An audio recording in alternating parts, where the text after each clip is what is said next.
Just a little introduction. Now it's your turn to learn how to play what I just played. Welcome to Basic Song Service Drums, lesson number 4. Let's go.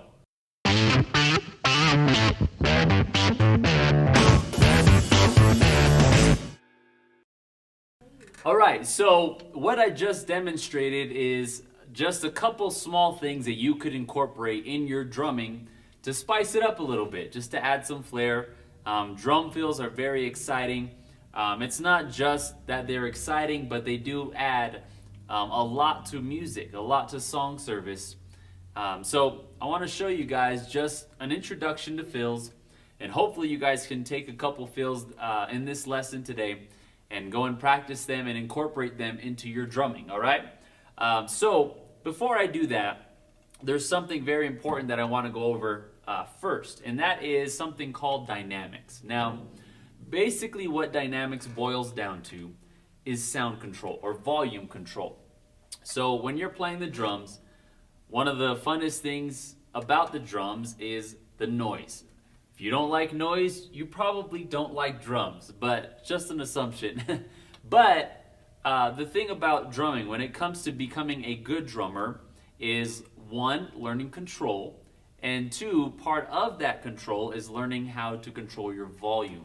And so a lot of drummers, they get really excited about pounding on the drums, and it's really challenging for them to play softer. A lot of times drummers default to playing hard. Sometimes it's the opposite. I have taught drummers where I have to tell them it's okay to play louder. And so it varies, but a lot of times, volume control is the issue that needs to be addressed. So dynamics, something to focus on when understanding dynamics, when understanding volume control. First of all is how you're swinging your stick.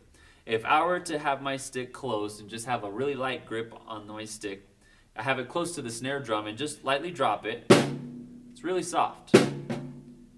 Really soft hit. Whereas if I were to come from higher up and bring some force, obviously it's going to be much louder. And so something to take into consideration when you're playing your songs or playing in song service is you want to be able to control the volume of your drums for any given point in the song.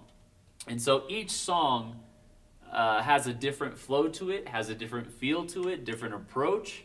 Sometimes a song service leader will want to do something to kind of change up the song that will impact how you control your volume. So this is very important. A lot of times when you're playing through the verse, you're just locked into a beat, you're just playing that beat.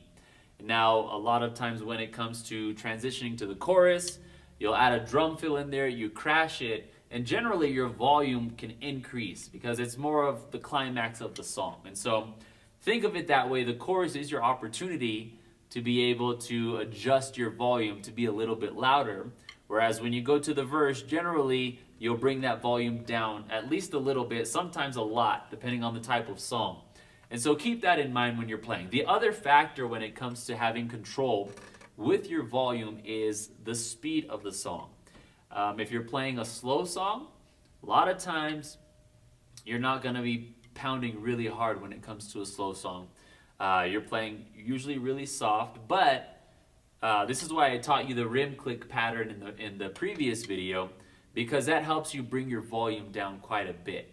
And when that's for the verse part, of course. Now when it comes to the chorus, you can open it up a little bit, switch to your ride cymbal, play your beat that way, and your volume can increase a little bit, all right? So keep that in mind. Volume control, the type of song you're playing, the part of the song that you're playing. And the other thing I want to mention when it comes to dynamics or volume control is the location. Some of you that might be watching this video, you're part of a brand new Pioneer church, you have a full drum set. Be very careful because the drum set can just drown out everything. And even though it might seem fun to play drums for song service, it can actually become a hindrance because the focus is shifting to, ouch, my ears hurt because those drums are so loud in this small 10 by 10 foot building. I'm joking, but for some of you, that might be a reality. So if you're a drummer, you're in a small building, I highly encourage you, if you don't have the option to change the type of set that you use, to practice playing softly. Now, as a side note, if when it comes to purchasing equipment, there's tons of options out there. If you have the money, the resources to get an electric kit, those are great because those really help you control your volume. You just turn down the volume. You can pound away as much as you want. The volume control is going to determine how loud your drumming is. So electric drum set is an option. If you're in a small building, there are drum sets that include a cajon, a little box that you can sit on. You can buy, a whole set, a little hi-hat, some special sticks, not full-on wooden sticks, but like some kind of wire sticks or brush type sticks that give you the same type of feel of just being able to play your pattern, but it's not as loud. And so it's more accommodating when it comes to small buildings or small settings. And so I want you to take that to mind. Go and practice your volume control. Take the patterns that we've introduced in these lessons and practice playing them as soft as you can. Barely tapping the drums, but still making contact, and then gradually increase your volume and then taper back down. Lower your volume back to the bare minimum, up to, pretty loud volume. Just practice going up and down with your volume control. That'll help you significantly with dynamics. And practice, have an ear for your song service. What does it sound like in your building? What's really loud? What's not very loud? Is the drums going to overtake the rest of the instruments, given however many instruments you may have? But take these things into mind. Take these things into consideration because, like I said, it can greatly impact your song service. And so the goal is not to have the attention on you as a drummer. The goal is to facilitate an atmosphere where people can worship God. That is the entire focus in all of this. All the lessons, everything we've learned is to get you to be a piece of an atmosphere where people can worship God. And so when it all fits together, it's really exciting. Just allows people to focus on God. The music sounds good. They don't have to focus on everything that's going on or getting distracted. And you can play a part in helping to facilitate that, all right? So take that to heart. Take that to mind. Focus on your dynamics, on your volume control. And then that's that, all right? The next thing I just want to kind of touch on before we move into the drum fills is just something to add a little bit extra to your drumming, of course, now that we're moving into the latter lessons. And that is the use of your hi-hat. Your hi-hat, as you can tell, it has a top cymbal piece and a bottom cymbal piece, and you have your foot pedal down at the bottom. Well, this bar here, you'll see there's a little knob here that you can open and close. If you open that knob and press down your pedal, you'll see this stick drop, and then if you tighten it, what it'll do is it'll lock the top hi-hat into a certain position so that when you open it, your hi-hat should open. So just as a demonstration, I'm going to open this, push my pedal down, you see the stick drop, and I'm going to tighten it. My pedal's all the way down. If I were to open it, you can see there's now a good about 2-inch gap in my hi-hat. Personally, I don't play with my hi-hat very wide open like that. I just prefer probably like 1/3 of an inch, maybe a 1/2 inch gap, just to be able to get the type of sound that I want. And so adjust your hi-hat just so that it can open a little bit. And then what you want to do, just as a good introduction to using your hi-hat, is play a basic 4-count pattern, and on every other measure, open your hi-hat on the 1. All right? So I'll give you a demonstration.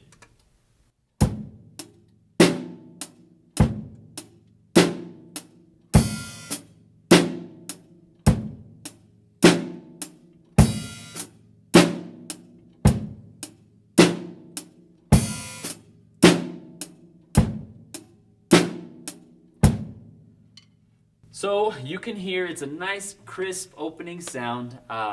I really enjoy using the hi-hat. It does take some practice just to get the technique down. But start there. I'm not going to get heavily into hi-hat use because sky's the limit in many ways. You can open and close your hi-hat in a lot of different ways or at a lot of different times. And so, but I just want to introduce that part to you so that you can begin to start to use it in your drumming. Like I said, don't use it all the time. You don't want to overuse it because it can kind of get monotonous. Can can kind of sound a little bit too repetitious. And so you want to choose the little fills and things that you do sparingly. That's a really important thing to learn. And so that's just a brief little introduction to how to use your hi-hat. Now, for the remaining part of this video, what I want to focus on is to give you guys a couple of drum fills. Just some drum fills to help you fill in your drumming, those gaps when you're transitioning from your verse to your chorus, from your chorus to your bridge, from your chorus back to the verse. Just something that'll help you out in that area, all right?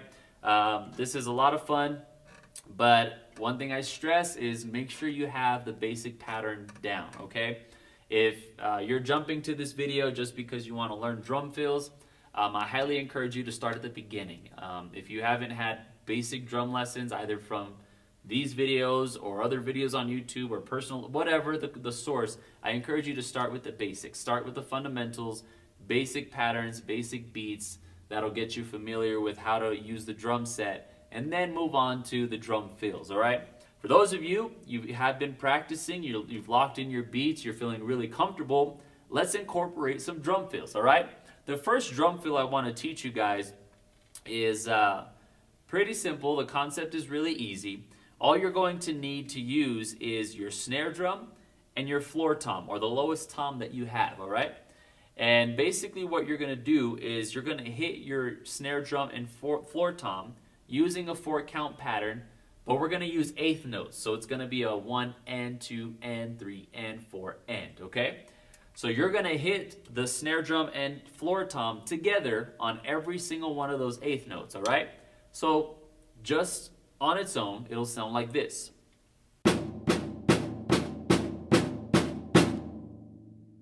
Just like that, all right? And the cool thing about this pattern is it may not seem very advanced, but it can actually be a very effective drum fill. And it all depends on where you place it. And the other thing that can really help this drum fill out is to gradually increase your volume. Start really soft. This is a good practice in dynamics and drum fills at the same time. But start soft and build up slowly. Just like that, all right? So when you're playing it in the context of a beat, what you're gonna do is you're gonna play your beat for a measure, 2 measures, 4 measures, whatever it is, and then you're gonna build up on its own, 1 and 2 and 3 and 4 and. So generally what you do when you're incorporating a fill is you finish it many times by crashing on the 1 of the following measure, all right? So what I'm going to do is I'm going to incorporate the things that we've learned up to this point into one by adding a drum fill. And what we're going to practice is transitioning from a beat with using the hi-hat and the snare drum, incorporating the drum fill, ending on a crash, and we're going to move to a beat using that same beat using the ride cymbal, all right? So that way, if you've been watching the videos, you'll see all of this tied together, okay? So here we go. A basic 4-count beat using the drum fill and transitioning to the ride cymbal, okay? Here we go.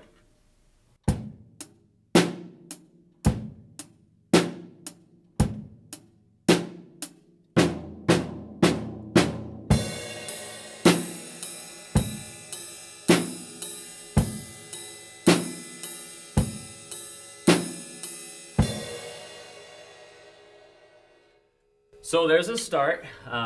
Practice that drum fill.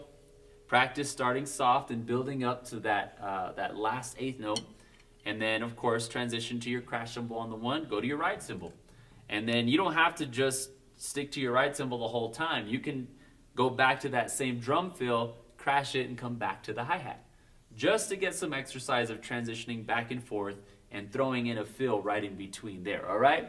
Very important piece, something that'll really help you guys out, all right? All right, so the next pattern I want to show you, it's pretty simple. It's going to use your snare drum and the 3 toms, and you're going to hit each one of them twice, maintaining that eighth note pattern. Snare drum twice, 1st tom twice, 2nd tom twice, 3rd tom twice, all right? Just like this.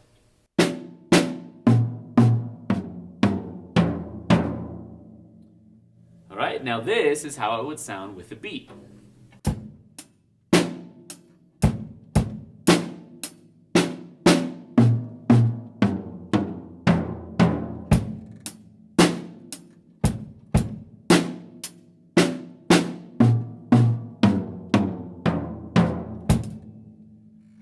All right, so there you go. There's that pattern, pretty basic. Start to practice that one. Now this next one that I want to show you is a bit more complex, and this one actually is going to be double the time. All right, you're going to kind of use a two-hit pattern, if you will, but we're going to move a little bit more on the set. All right, you're going to start 2 hits on your snare drum, 2 hits on your first tom, back to 2 hits on the snare, 2 hits on the second tom, back to 2 hits on the snare, 2 hits on the third tom, and then you're going to end it with 4 hits on the snare drum. All right? I'll give you guys a demonstration with a beat.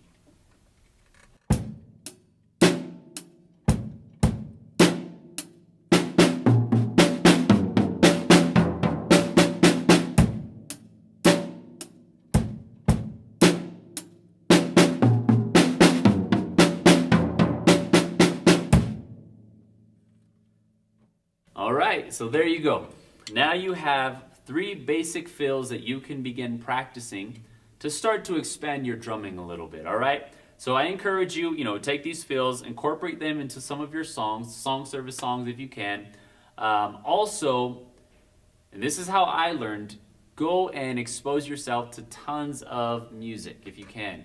Live stream, the Prescott Potter's House live stream is a great resource. They have really good drummers there. I've learned a lot of things just from watching them, and I know you can't always see the drummers or the musicians, but if you really focus in, you really listen, you can still glean a lot of things that they do, not just on fills, but you can learn some things about dynamics when they're crashing their cymbals, and a lot of what they do is really advanced. But what I did when I was, a beginning drummer, and what I would do is I would just observe, and I've mentioned this in the past, I would just pick little things that I knew I could do, and I started to build on that. And so don't feel like, oh, I can't do what that drummer does, and so I'm not going to pay attention to this. Try to listen to it, because you're developing things in your mind. Really, you're developing an understanding, an ear for music and for drumming, and all of this will just come together and help you to become a better musician and a better drummer in particular. So just expose yourself to music, start to add some things. And of course, you can watch tons of tutorials. I'm not getting super in-depth with these videos just because I'm really zeroing in on basic song service introduction stuff. But you can always go take it deeper, take it a step further, watch some YouTube videos on drum fills, on different types of patterns or techniques. And that'll only help your drumming to get even better, all right? But take everything that we've learned in this video, practice your dynamics, practice, increasing your volume, decreasing your volume, practice using your hi-hat, and of course, practice using these drum fills, all right? Start with a slow beat, use the drum fill, increase the tempo, make it faster, keep that tempo going while including the drum fills, and just build upon that, okay? If you have any questions, of course, you're welcome to reach out to me. And so with that, we're going to bring this video to a close. I really thank you guys for watching. I thank those of you who are sharing it and telling other people about it. If you do have any questions related to this drum video or any other song service related questions, I do invite you to ask. If I don't know the answer, I'll get the answer for you and try to post a video. That way other people who might have the same question hopefully can get an answer through this resource, all right? You can reach me at WorldCFMMusic@gmail.com, or you can visit the website where I'll have a PDF that ties to this lesson, and that is at WorldCFMMusic.com. So with that, that's it for this video. Go and practice those drum fills, dynamics, and hi-hat, and we'll see you on the next video. Thanks for watching.